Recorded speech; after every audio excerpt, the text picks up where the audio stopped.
Well, let's talk to our first gentleman of the evening. Proud wearer of number one of Snider High School, a gentleman that's done quite well this year, Mr. Uriah Buchanan. Uriah, how are you doing tonight, buddy? Doing good. How about y'all? I'm doing Great. fine.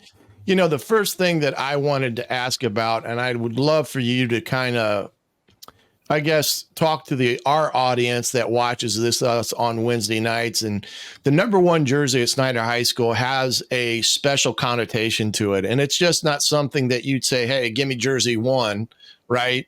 It's something that you have to uh, get bestowed upon you by the coaching staff there at Snider. So, kind of talk about the number one jersey and how that is earned at Snider High School. The number one jersey has been in Snyder. It's been a Snyder tradition for a long time. Uh, it's given to the hardest working senior who works the hardest from the end of the season in the previous fall and going into the summer and then start of the new season and things like that. So really, to earn it, you got to just be the hardest working guy there. You don't let anybody outwork you, or don't slack off in drills and weight room and things like that. So So that was something that was given to you prior to the start of the year.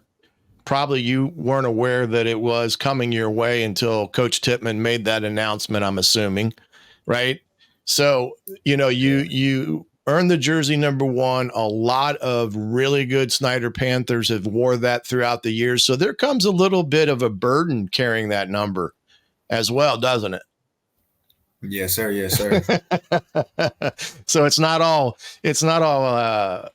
easy peasy as it pertains to that tradition and how that all comes about. But I think that's a unique thing that Snider does as it pertains to jersey numbers and things that in some ways I wish I would have done when I was a coach and not just allow different numbers to go to different guys because they want it. But let's talk about it. Friday night, Anderson. You guys, I'm sure Coach Tippmann at the start of this past couple of weeks has talked about, hey, this is a team that you guys should beat. But if you give them any type of hope, if you give them any inch, they'll take it a mile.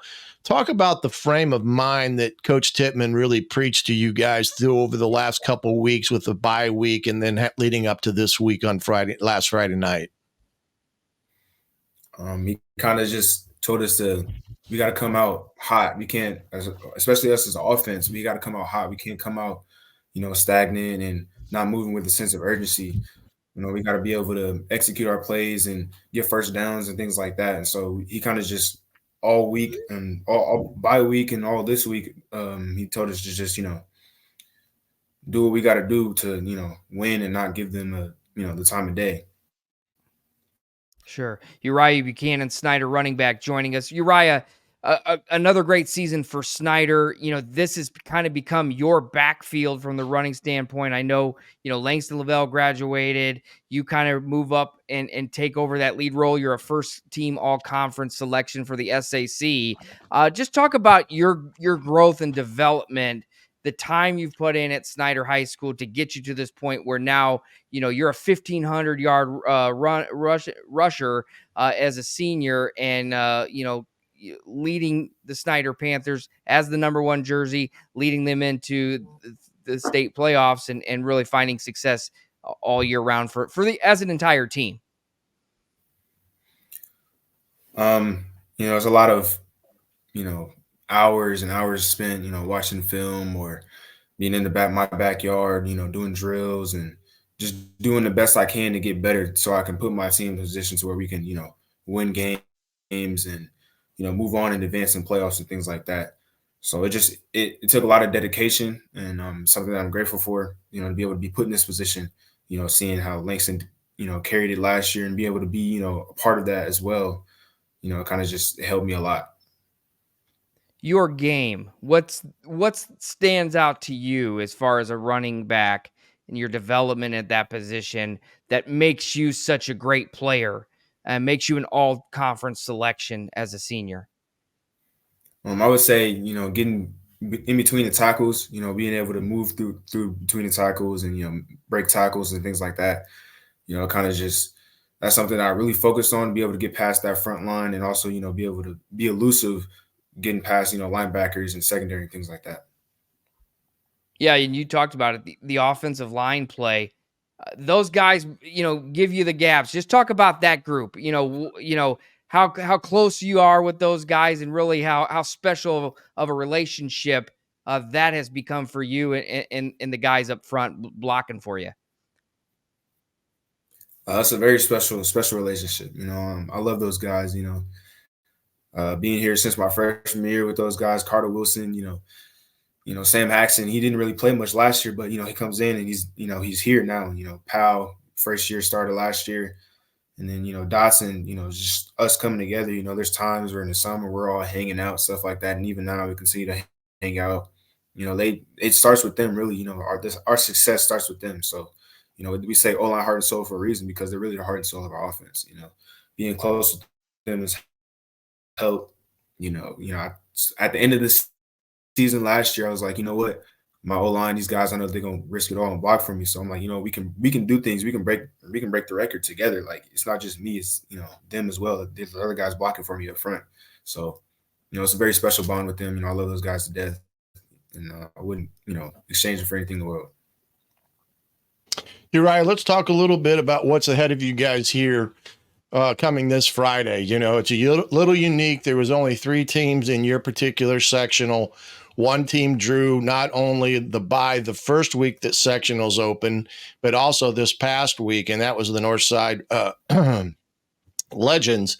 And they've been sitting idle now for 2 full weeks, and I'm sure they've been preparing for Snider Panthers. And what, kind of what do you take from them watching some film, perhaps, but even the last couple of years, because you guys have had some dogfights of games with them? They got some players, they got some guys that be able to do, very special things. And so as far as, looking forward this week in film and things like that, kind of just focusing on the things that matter, focus on, executing my plays to my best ability, it's going to be an emotional game as it's been in the past few years playing against Northside. It's always going to be, competitive and, they're always going to play their best. So, I can only, for me, my job, the only thing I can do is do my best and, bring it because.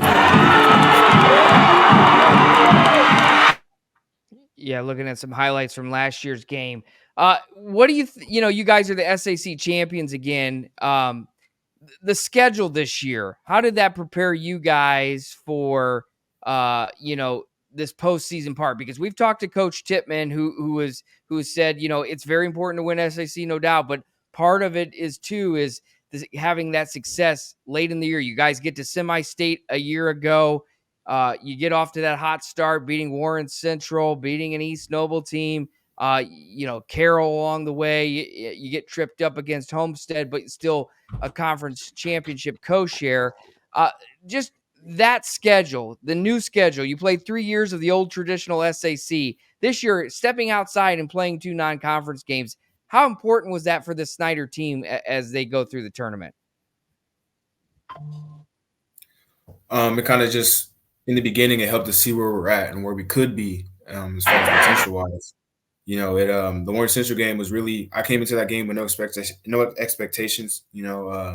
Kind of just this is like it didn't really affect our conference or anything like that. So it just came into that game with no expectations, and being able to come out with the win in the way we did, it showed us like we can actually do what we said we were going to be able to do, and it plays a big part in the playoffs and the latter season because it's just it's like we prepared for it with the way we prepare for Warren Central. We're going to be able to prepare for it later on in the semi-state and the state championship and all that kind of stuff like that. Uriah, what going into this next week, what would your practices look like this next week leading up to Friday night? Kind of lay out your practice days and are you guys working offense and defense every day of the week, or do you segment it into focusing on one side of the ball versus the other side? We kind of, do a little bit of everything. Focus on, sometimes we have challenge at the end of practice and things like that. Really, we kind of just focus on the things that work and the things that don't work, as far as whether or not we have our areas where we can get better and you know execute this better or take this step better and things like that. So we kind of just focus on everything, but at the same time we do it, in a lot. We get a lot of reps at what we do, because it helps us prepare for when we're in the it's crunch time and we got to make a last second play. We got to make a play to win the game. And it's like, you know what, we've been doing this all week in practice. We should be able to do it in game, So we just kind of do a lot of reps, a lot of repetitions, high intensity repetitions, and that has been a big part of our success.